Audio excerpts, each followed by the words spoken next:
ఆది గురువు దక్షిణామూర్తి. భారతీయ సంస్కృతిలో గురువు స్థానమే అత్యున్నతం. మనిషి అజ్ఞానాంధకారాన్ని తొలగించి జ్ఞానజ్యోతిని వెలిగించేవాడు గురువు. అందుకే గురువుని ప్రత్యక్షదైవంగా భావించారు.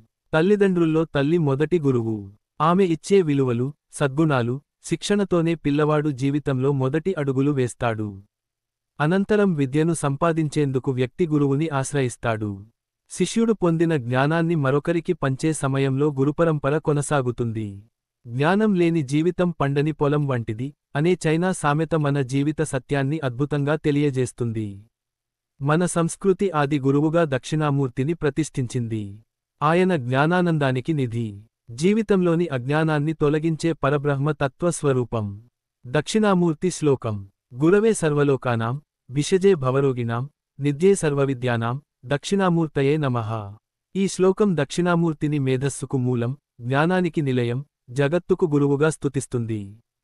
వటవృక్షం క్రింద మౌనమూర్తి. వటవృక్షం నీడలో మౌనముద్రతో ఉపదేశం చేస్తున్న దక్షిణామూర్తి మాటలు లేకుండానే బ్రహ్మజ్ఞానాన్ని ప్రసాదించే ఆచార్యుల ఆచార్యుడు. ఆయన బోధ మౌన వ్యాఖ్య, అది పరబ్రహ్మ తత్వాన్ని ప్రత్యక్షంగా అనుభూతి పరుస్తుంది.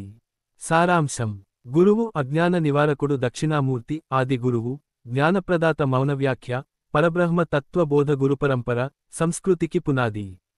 జనన మరణ రూపమైన దుఃఖాన్ని తొలగించి జ్ఞానమార్గం చూపించే ఆ ఆది గురువైన దక్షిణామూర్తికి వందనం.